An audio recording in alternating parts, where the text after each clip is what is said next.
October 2017, sa isang paupahang bahay sa Fairview, Quezon City. Tahimik ang gabi sa loob ng isang pribadong subdivision. Karaniwan, ang mga ganitong lugar ay saksi sa masasayang pamilya at simpleng pamumuhay. Pero para kay Jason, ang bahay na inuupahan niya sa Block 5 ay hindi lang basta tirahan. Ito ay simbolo ng kanyang pagmamahal at pagsasakripisyo para sa babaeng akala niya ay kakampi niya habang buhay. Sa labas, mukhang maayos ang lahat. Pero sa loob ng bahay na puno ng mga gamit na binili ng katas ng pawis ni Jason, may nabubuong trahedya. Ito ang kwento kung paano ang sobrang pagtitiwala at pagmamahal ay nauwi sa dalawang bangkay at isang habang buhay na pagsisisi. Bago tayo magumpisa, baka pwede pa like ng video na ito. Malaking bagay na to sa aming mga content creators. Maraming salamat po.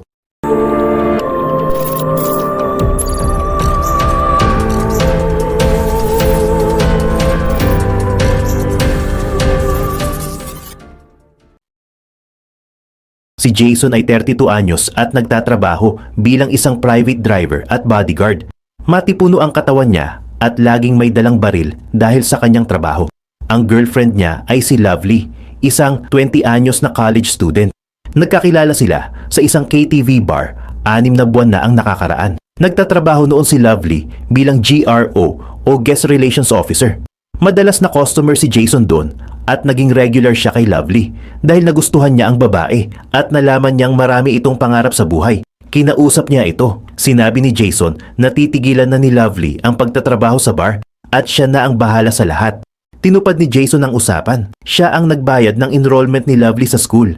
Binili niya ang lahat ng kailangan nito, mula sa uniform, sapatos, bag hanggang sa mga libro. Pinagpabrace pa niya ang ngipin ni Lovely para gumanda ang ngiti nito. Hindi lang si Lovely ang sinagot ni Jason, pati ang pamilya nito ay tinulungan niya. Nakatira si Lovely kasama ang tatay at kapatid niya sa isang maliit na upahan. Si Jason ang nagbabayad ng renta buwan-buwan. Dahil mainit sa bahay, nagpagawa si Jason ng aircon sa kwarto ni Lovely para komportable ito mag-aral at matulog. Nagbigay din siya ng puhunan para sa maliit na negosyo ng tatay ni Lovely. Dahil seryoso si Jason kay Lovely, nagpaplano na silang magpakasal sa susunod na taon. Dito pumasok sa eksena si Kevin. Si Kevin ay kababata at matalik na kaibigan ni Jason. Isa siyang freelance videographer at photographer. Dahil magkaibigan, kinuha ni Jason si Kevin para maging videographer sa prenup at kasal nila ni Lovely. Madalas isama ni Jason si Kevin kapag lumalabas sila ni Lovely para kumain o mamasyal. Naging close na rin si Kevin at Lovely dahil dito. Dahil driver at bodyguard si Jason, madalas siyang busy at wala sa oras ang uwi. Kapag hindi niya masundo si Lovely sa school, si Kevin ang pinapakiusapan niya. Gamit ang kotse ni Jason, si Kevin ang naghahatid at sundo kay Lovely. Buo ang tiwala ni Jason kay Kevin dahil parang kapatid na ang turing niya dito. Wala siyang mali siya kahit madalas magkasama ang girlfriend niya at ang best friend niya. Noong hapon ng October 28, nagpaalam si Jason kay Lovely. May trabaho siya sa Bicol at kailangan niyang magmaneho ng malayo. Sinabi niya na baka abutin siya ng ilang araw bago makauwi. Nag-iwan siya ng pera kay Lovely para sa pagkain at baon nito. Pagkaalis ni Jason, nag-chat si Kevin kay Lovely. Nagyaya itong uminom dahil wala naman daw si Jason. Pumayag si Lovely dahil wala naman siyang pasok kinabukasan. Dumating si Kevin sa bahay ni na Lovely bandang alas 6 ng gabi. May dala itong alak at pulutan. Nasa bahay din ang tatay at kapatid ni Lovely pero nasa sala ang mga ito nanonood ng TV. Dumiretso sina Kevin at Lovely sa kwarto ni Lovely para doon uminom dahil nandoon ang aircon. Nagkwentuhan sila habang umiinom.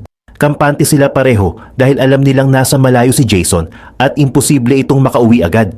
Nakakailang bote na sila at nagsisimula na silang tamaan ng alak habang lumalalim ang gabi.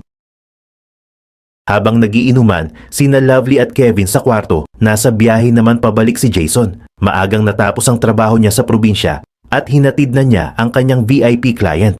Imbis na magpahinga sa hotel, nagdesisyon siyang bumiyahe na agad pa uwi ng Maynila kahit madaling araw na. Gusto niyang sorpresahin si Lovely.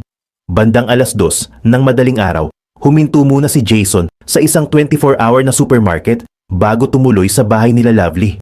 Puno ang likod ng kanyang SUV ng mga pinamili. Bumili siya ng 2 Uratex foam. Naalala kasi niya na sa sahig lang natutulog ang tatay at nakababatang kapatid ni Lovely. at gusto niyang maging komportable ang mga ito. Bukod sa foam, may dala rin siyang 2 bagong rice cooker at ilang supot ng groceries para may stock na pagkain ang pamilya ni Lovely sa mga susunod na araw. Habang nagmamaneho, tumunog ang cellphone ni Jason na nakalagay sa dashboard holder. Nakita niya ang pangalan ni Lovely sa screen. Binuksan niya ang message. Sabi ni Lovely, Mahal, gising ka pa ba? Natatakot ako dito sa kwarto. Wala akong kasama, ang dilim. napangiti si Jason. Inisip niya na namimiss lang siya nito. Nag-type siya ng reply habang nakahinto sa traffic light. Huwag kang ganyan. Imagination mo lang yan. Matulog ka na, maaga papasok mo bukas. Hindi niya sinabi na malapit na siya. Gusto niyang makita ang reaksyon ni Lovely kapag nakita nito ang mga pasalubong. Gusto niyang ipakita na kahit pagod siya sa trabaho, ang kapakanan pa rin ni Lovely at ng pamilya nito ang iniisip niya. Bandang 3:00 na ng madaling araw nang makarating si Jason sa street ni na Lovely. Tahimik na ang buong barangay. Pinatay niya ang headlights ng sasakyan at dahan-dahang pumasok sa kalsada para hindi makaabala sa mga kapitbahay at para hindi rin marinig sa loob ng bahay ang pagdating niya. Ipinark niya ang sasakyan medyo malayo ng kaunti sa gate. Bumaba siya at binuksan ang likod ng sasakyan.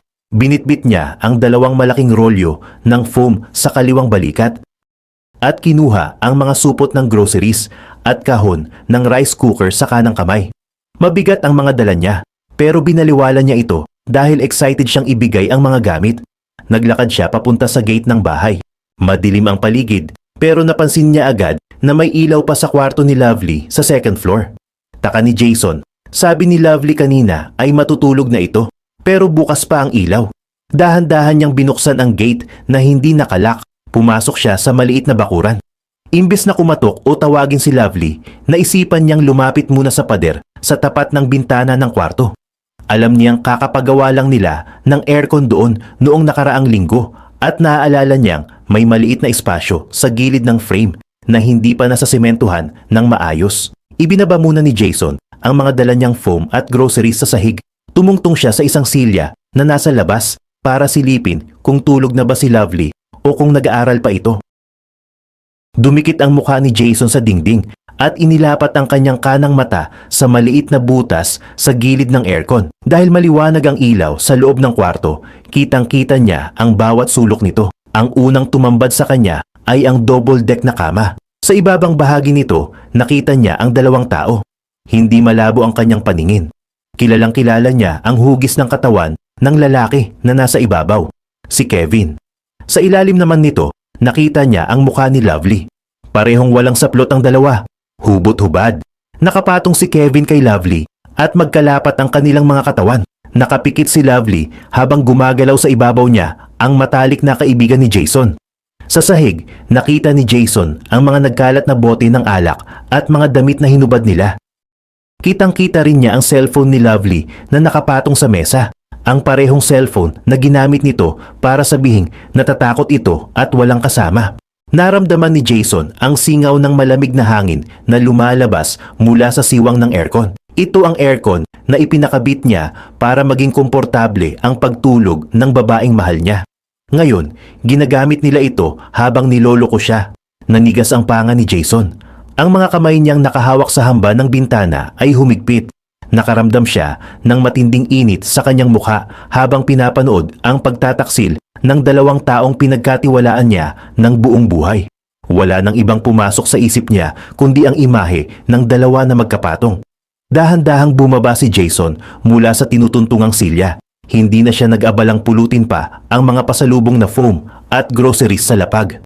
Nanginginig ang kanyang mga kamay hindi dahil sa takot kundi sa galit. Hinawakan niya ang kanyang tagiliran. Hinugot niya ang kanyang service firearm mula sa holster.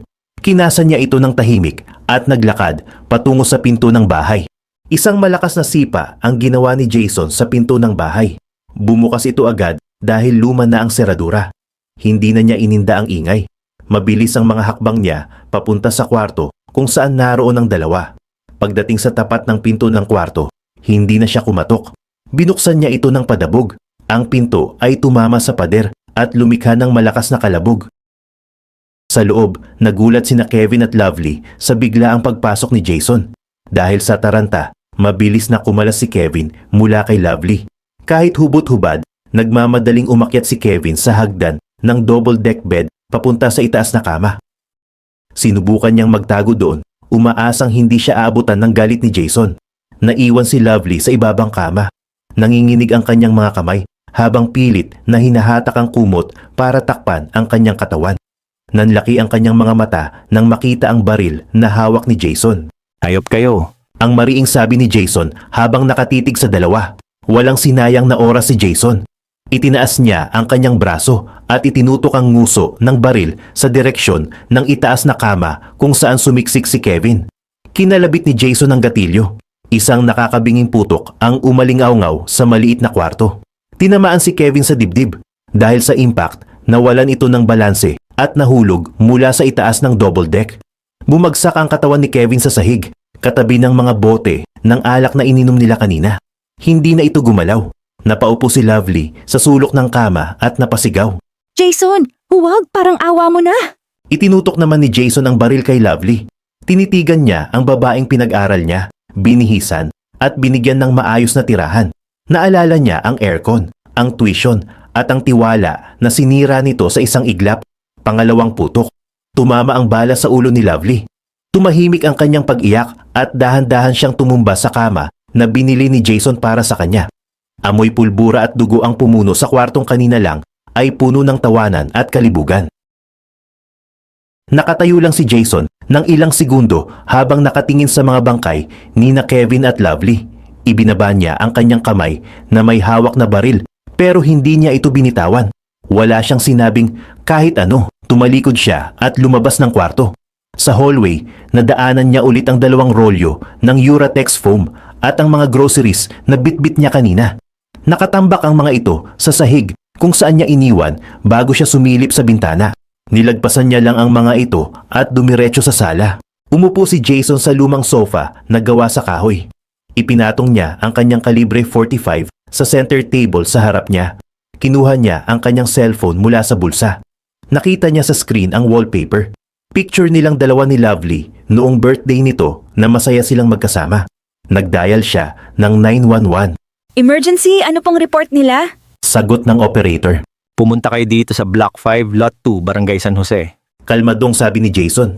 Binaril ko ang girlfriend ko at ang kabit niya. Patay na sila. Sir, nasa inyo pa ba ang baril? Huwag kayong aalis dyan. Natatarantang sagot ng boses sa kabilang linya. Nasa mesa ang baril. Hihintayin ko kayo. Sagot ni Jason bago niya pinatay ang tawag. Nanatili lang siyang nakaupo. Naririnig niya na ang pagkakagulo ng mga kapitbahay sa labas na nagising dahil sa 2 malakas na putok. May mga sumisigaw at kumakatok sa gate pero hindi tumayo si Jason para pagbuksan sila.